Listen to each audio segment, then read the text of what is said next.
Group के technical CEO and founder। हम आ गए हैं मुंबई के गोरे गांव बॉम्बे एक्विजिशन सेंटर में। We have pharmaceutical manufacturer, we have 2 units domestic and export। और हम महाराष्ट्र के सभी भाई बंधुओं को सादर आमंत्रित करते हैं कि आप हमारे Bombay acquisition centre store number 1 पर आएं और फार्मा से रिलेटेड अपने व्यापार को आगे बढ़ाएं और आए हाथ मिलाएं, अच्छी दवा का निर्माण करें, देश को आगे बढ़ाएं। तो अभी अगर हम दवाइयों की बात करें तो क्या क्या प्रोडक्ट्स मेन आपने किस एरिया पे ज्यादा फोकस, मतलब कौन से प्रोडक्ट्स हैं आप? हमारे पास आपको tablet, capsule, beta, non beta, liquid syrup, dry syrup, ointment, lotion, nutraceutical, injectable. We have 1400 plus product approval, 24% state हमारी प्रेजेंस है। 4 कंट्री में हम लोग ऑलरेडी एक्सपोर्ट करते हैं। हमारा एक ही मिशन है, किस तरीके से हम अपने भारत को समृद्ध भारत बनाएं और निरोगी काया हम लोगों को प्रदान करें और लोगों को अच्छी से अच्छी मेडिसिन देके कम से कम दाम में उनकी हेल्थ को अच्छे से अच्छा हम तैयार कर सकें। ओके, तो अभी अगर हम ये एक्सपोज या एग्जीबिशंस की बात करें तो कितना बड़ा एक रोल रहता है इससे मार्केट ग्रो करने में या बाकी अपने कॉन्टेक्ट्स बढ़ाने में? किसी भी एग्जीबिशन को ऑर्गेनाइज करने में एक उस पर्टिकुलर एरिया के लिए बहुत बड़ा हेल्प मिलता है। आपको एक सिंगल प्लेटफॉर्म पे सारा प्रोडक्ट अवेलेबल हो जाता है, सारी सर्विस अवेलेबल हो जाती है, आपको अच्छा मैन्युफैक्चरर मिल जाता है, अच्छे प्रकार की मेडिसिन मिल जाती है, डिफरेंट मेडिसिन मिल जाती है। आज की डेट में जैसे भारत के अंदर नई नई बीमारियां आ रही हैं, जैसे हम लोगों ने जस्ट लाइक अभी कोरोना देखा, तो उसमें नई नई मेडिसिन भी आप लोगों को देखने को मिलती हैं। आपको अपने अकॉर्डिंग कस्टमाइज पैकिंग कराने को मिल जाती है, नए नए मॉलिक्यूल्स देखने को मिलते हैं। तो उससे क्या होता है कि आपको एक कहीं बाहर ना जाके एक लोकल में आपको एक अच्छा प्लेटफॉर्म तैयार होकर मिल जाता है, जिसमें आप अपने किसी प्रकार के क्वेश्चन को, किसी प्रकार की पैकिंग को, किसी भी प्रकार के नए प्रोडक्ट को लॉन्च करने में आपको उसकी हेल्प हो जाती है। Perfect, thank you sir. Thank you.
Hello, hi sir. I'm Ankita from Sepnix Life Sciences. We are basically from our manufacturing unit is in Paonta Sahib, Himachal Pradesh, and marketing office is in Zirakpur. We are basically dealing in tablet, capsule, ointment, syrup, dry syrup, ointment section, sir. So we have a lot 2,000 plus approvals, sir. So you can come here and see our products, sir. Please have a look over there. We have such a packings like that is our aluminium strips, alu packing, blister packing, sir. Well, you We know, have- every year we see new products in the market. So what your company is bringing to the market for this expo? Sir, this expo we have some new packings like this Fexofenadine new packings, sir. Itraconazole, sir. We also new launch of Itraconazole 130 mg also, sir. Okay, so what should be the audience or the message who are who will see this? Sir, we are dealing in a best quality products, sir. We are basically we are working on a quality basis. Quality basis is a first priority for us, sir. Perfect. Thank you.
Yes, Anup Methani is my name. I am working as general manager in Xenon Pharma Limited. Xenon Pharma is basically, child of Mascot Healthcare, Health Series, and we are dealing with the PCT company basically, where we operate through franchise in all India operations. We have got Pan India franchise which operates, and we are specialized in cardiac and diabetic field. We have got a lot of products which are being approved by DCGI, and we are the one of the first who come with those products in market. All right, sir. Sir, if we talk about the new products coming every year, so in this expo like 2025, what are you bringing to the market? I mean the new ones. Like we have come out with the Tofacitinib, which is ointment as well as tablets also, 11 milligram. So these are the few products, and then I've got a lot of products which are newer, updating DCGI, like DAPA with pyoglycine, linagliptin, vonoprazole, and so many. And sir, I have a question that in these expos, why do you think that people should come to these expos, and what will they get? You see, in spite of a lot of digital marketing and the other exposures also, but still one-to-one touch is very important to get the real exposure of the things, and we get the human touch where emotions are also being transferred. So I think this is the best platform to connect with the customers and to have a good business. All right. Thank you, sir. Perfect.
Hello, myself Ishwar Vamre. Actually, we are from Nasik and my company name is Rhythm Healthcare Private Limited. We are manufacturer and marketing of pharmaceutical products. And here in Mumbai, we are looking for the distributors, super stockists who can take our product and distribute in Mumbai.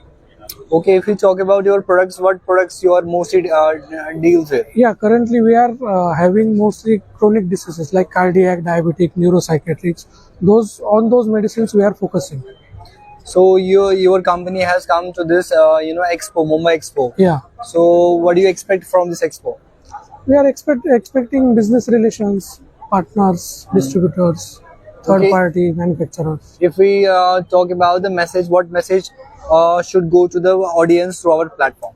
So, if you are in the pharma field, you must visit this platform like these expos. So, you will get better ideas of ongoing trends of the pharmaceutical fields. What are the new products? What are the new trends? That you will learn and you will get update. Perfect. Thank you, sir.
मेरा नाम Prince है और हम लोग जगाधरी से हैं। Haryana based company है हमारी। हमारा प्लांट पोंटा साहिब में है, हिमाचल प्रदेश में। और हमारा मेन काम है जो हम लोग इंजेक्टेबल सेगमेंट में काम करते हैं। हमारा मेन काम रहता है इंजेक्टेबल क्रिटिकल केयर सेगमेंट में। और इंजेक्शंस की बात करें तो हमारे पास काफ़ी यूनिक फॉर्मुलेशन न्यू अप्रूवल्स हैं हमारे पास। इसमें लिक्विड इंजेक्शन काफ़ी यूनिक फॉर्मुलेशन है हमारे पास। और इसके अलावा हम बात करें तो लाइफलाइज इंजेक्शन का भी सेक्शन है हमारे पास। इसमें हम लोग लाइफलाइज इंजेक्शन बनाते हैं, इसके हम लोग किक फॉर्म ऑयली बोल देते हैं। थर्ड, हमारे पास प्रीफिल्ड सिरिंज भी है। इसमें हम लोग काफ़ी नई अप्रूवल्स बना रहे हैं, जैसे कि हम लोग डाइक्लोफेनाक प्रीफिल्ड बना रहे हैं हम लोग। और उसके अलावा नेक्स्ट हमारा लाइफलाइज का भी सेगमेंट है। नेक्स्ट हमारा ड्राई सेगमेंट भी है हमारे पास और लिक्विड सेगमेंट भी है हमारे पास। ओके, तो भी अगर बात करें तो हर साल कुछ नया ही मार्केट में नए प्रोडक्ट्स आते हैं। तो इस साल इस एक्सपो के 25 के वाले एक्सपो में क्या नया ला रहे हो? हम लोग नई अप्रूवल्स लाए हैं इस बार। अगर आप देखेंगे कि हम लोग फेनेटोइन हमने 5 ml एम्प्यूल बनाया है। अभी बाजार में ये आइटम बहुत रेयर है और इसकी नई अप्रूवल है जो हमने बाजार में अभी लॉन्च किया है, फेनेटोइन 5 ml इंजेक्शन। सेकंड बात करें तो ब्रीवेरास्टाम हम लोगों ने लॉन्च किया, नए मॉलिक्यूल है ये भी बाजार के अंदर। ब्रीवेरास्टाम मार्केट में टैबलेट तो कॉमन है, बट हमने इसको इंजेक्शन लॉन्च किया। हम लोग सेकंड है इंडिया में ये मॉलिक्यूल इंडिया में लॉन्च करने के लिए। तो अगर एक्सपोज की बात करें तो ये जो एग्जीबिशन है ये क्यों इम्पोर्टेंट होते हैं? क्या हमें इससे क्लाइंट मिलते हैं, हमें इससे नए नए क्लाइंट्स मिलते हैं। हमारा ऑलरेडी मुंबई में क्लाइंटेज है, बट इससे फर्स्ट ऑफ ऑल हमें क्लाइंट अच्छा मिलता है और हमारी प्रमोशन होती है इससे अच्छी। और फर्स्ट ऑफ ऑल तो मेन है कि हमें क्लाइंट अच्छा मिले, तो इसलिए हम लोग अटेंड करते हैं एग्जीबिशन से। ओके, तो अभी हमारे प्लेटफॉर्म के थ्रू क्या मैसेज रहेगा ऑडियंस के लिए? हाँ, आप लोग अगर इंजेक्टेबल सेगमेंट में हैं तो मेडिचे बायोटेक हमारी कंपनी है। हम आपको नंबर अभी डलवा देंगे, उसमें आप जुड़िए हमारे साथ। नई अप्रूवल्स हैं हमारे पास और बहुत अच्छे सेगमेंट है इंजेक्टेबल का। अगर आप काम शुरू करना चाहते हैं, आपको हमारे साथ काम करने का मजा आएगा। ठीक है, थैंक यू।